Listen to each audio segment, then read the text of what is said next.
حضور اکرم صلی اللہ علیہ وآلہ وسلم کا ارشاد ہے، تمام اعمال کا دار و مدار نیت پر ہے، اور ہر عمل کا نتیجہ ہر انسان کو اس کی نیت کے مطابق ہی ملے گا۔ پس جس کی ہجرت دولت دنیا حاصل کرنے کے لیے ہو یا کسی عورت سے شادی کی غرض سے ہو، پس اس کی ہجرت انہی چیزوں کے لیے ہوگی جن کے حاصل کرنے کی نیت سے اس نے ہجرت کی۔ صحیح بخاری حدیث نمبر 1۔ حضور اکرم صلی اللہ علیہ وآلہ وسلم نے فرمایا کہ وحی نازل ہوتے وقت کبھی مجھ کو گھنٹی کی سی آواز محسوس ہوتی ہے، اور وحی کی یہ کیفیت مجھ پر بہت شاق گزرتی ہے۔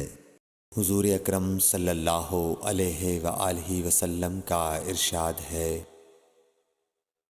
تمام اعمال کا دار و مدار نیت پر ہے، اور ہر عمل کا نتیجہ ہر انسان کو اس کی نیت کے مطابق ہی ملے گا۔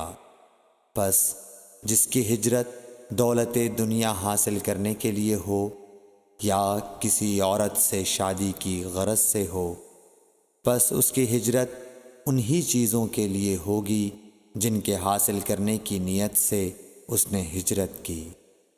صحیح بخاری حدیث نمبر 1۔ حضور اکرم صلی اللہ علیہ وآلہ وسلم نے فرمایا کہ وحی نازل ہوتے وقت کبھی مجھ کو گھنٹی کی سی آواز محسوس ہوتی ہے، اور وحی کی یہ کیفیت مجھ پر بہت شاق گزرتی ہے۔ جب یہ کیفیت ختم ہوتی ہے تو میرے دل و دماغ پر اس فرشتے کے ذریعے نازل شدہ وحی محفوظ ہو جاتی ہے، اور کسی وقت ایسا ہوتا ہے کہ فرشتہ بشکل انسان میرے پاس آتا ہے اور مجھ سے کلام کرتا ہے، پس میں اس کا کہا ہوا یاد رکھ لیتا ہوں۔ صحیح بخاری حدیث نمبر 2۔ حضرت صلی اللہ علیہ وآلہ وسلم پر وحی کا ابتدائی دور اچھے سچے پاکیزہ خوابوں سے شروع ہوا۔ آپ خواب میں جو کچھ دیکھتے وہ صبح کی روشنی کی طرح صحیح اور سچا ثابت ہوتا۔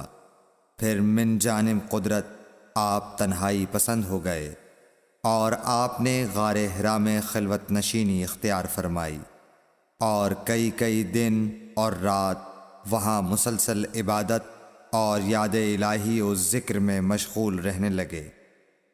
جب تک گھر آنے کو دل نہ چاہتا توشہ ہمراہ لیے ہوئے وہاں رہتے۔ توشہ ختم ہونے پر ہی اہلیہ محترمہ حضرت خدیجہ رضی اللہ تعالی عنہا کے پاس تشریف لاتے، اور کچھ توشہ ہمراہ لے کر پھر وہاں جا کر خلوت گزین ہو جاتے۔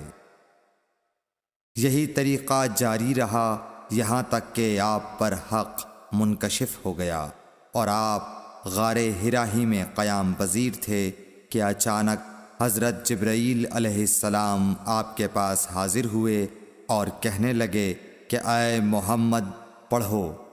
آپ فرماتے ہیں کہ میں نے کہا کہ میں پڑھنا نہیں جانتا۔ آپ صلی اللہ علیہ وسلم فرماتے ہیں کہ فرشتے نے مجھے پکڑ کر اتنے زور سے بھینچا کہ میری طاقت جواب دے گئی، پھر مجھے چھوڑ کر کہا پڑھو۔ میں نے پھر وہی جواب دیا کہ میں پڑھا ہوا نہیں ہوں۔ اس فرشتے نے مجھ کو نہایت ہی زور سے بھینچا کہ مجھ کو سخت تکلیف محسوس ہوئی، پھر اس نے کہا کہ پڑھ۔ میں نے کہا میں پڑھا ہوا نہیں ہوں۔ فرشتے نے تیسری بار مجھ کو پکڑا اور تیسری مرتبہ پھر مجھ کو بھینچا، پھر مجھے چھوڑ دیا اور کہنے لگا کہ پڑھو اپنے رب کے نام کی مدد سے جس نے پیدا کیا اور انسان کو خون کی پھٹکی سے بنایا۔ پڑھو اور آپ کا رب بہت ہی مہربانیاں کرنے والا ہے۔ پس یہی آیتیں آپ حضرت جبرائیل علیہ السلام سے سن کر اس حال میں غار حرا سے واپس ہوئے کہ آپ کا دل اس انوکھے واقعے سے کانپ رہا تھا۔ آپ حضرت خدیجہ کے ہاں تشریف لائے اور فرمایا کہ مجھے کمبل اوڑھا دو، مجھے کمبل اوڑھا دو۔ لوگوں نے آپ کو کمبل اوڑھا دیا۔ جب آپ کا ڈر جاتا رہا تو آپ نے اپنی زوجہ محترمہ حضرت خدیجہ رضی اللہ تعالی عنہا کو تفصیل کے ساتھ یہ واقعہ سنایا اور فرمانے لگے کہ مجھ کو اب اپنی جان کا خوف ہو گیا ہے۔ آپ کی اہلیہ محترمہ حضرت خدیجہ رضی اللہ تعالی عنہا نے آپ کی ڈھارس بندھائی اور کہا کہ آپ کا خیال صحیح نہیں ہے۔ اللہ کی قسم، آپ کو اللہ کبھی رسوا نہیں کرے گا۔ آپ تو اخلاق فاضلہ کے مالک ہیں، آپ تو کنبہ پرور ہیں، بے کسوں کا بوجھ اپنے سر پر رکھتے ہیں، مفلسوں کے لیے آپ کماتے ہیں، مہمان نوازی میں آپ بے مثال ہیں اور مشکل وقت میں آپ امر حق کا ساتھ دیتے ہیں۔ ایسے اوصاف حسنہ والا انسان یوں بے وقت ذلت و خواری کی موت نہیں پا سکتا۔ پھر مزید تسلی کے لیے حضرت خدیجہ رضی اللہ تعالی عنہا آپ کو ورقہ بن نوفل کے پاس لے گئیں، جو ان کے چچا زاد بھائی تھے اور زمانہ جاہلیت میں نصرانی مذہب اختیار کر چکے تھے اور عبرانی زبان کے کاتب تھے۔ چنانچہ انجیل کو بھی حسب منشائے خداوندی عبرانی زبان میں لکھا کرتے تھے۔ انجیل سریانی زبان میں نازل ہوئی تھی، پھر اس کا ترجمہ عبرانی زبان میں ہوا۔ ورقہ اسی کو لکھتے تھے۔ وہ بہت بوڑھے ہو گئے تھے، یہاں تک کہ ان کی بینائی بھی رخصت ہو چکی تھی۔ حضرت خدیجہ رضی اللہ تعالی عنہا نے ان کے سامنے آپ کے حالات بیان کیے اور کہا کہ اے چچا زاد بھائی، اپنے بھتیجے محمد صلی اللہ علیہ وسلم کی زبانی ذرا ان کی کیفیت سن لیجئے۔ وہ بولے کہ بھتیجے، آپ نے جو کچھ دیکھا ہے اس کی تفصیل سناؤ۔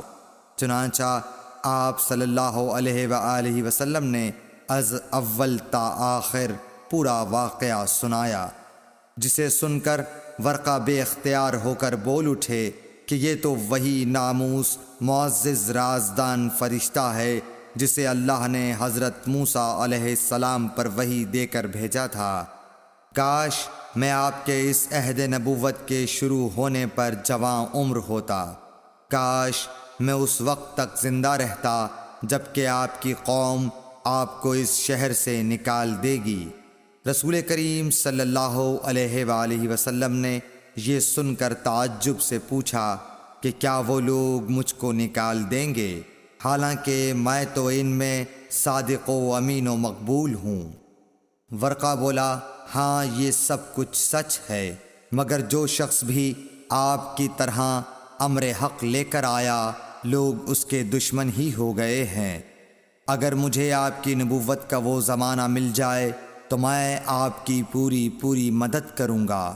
مگر ورقہ کچھ دنوں کے بعد انتقال کر گئے، پھر کچھ عرصے تک وحی کی آمد موقوف رہی۔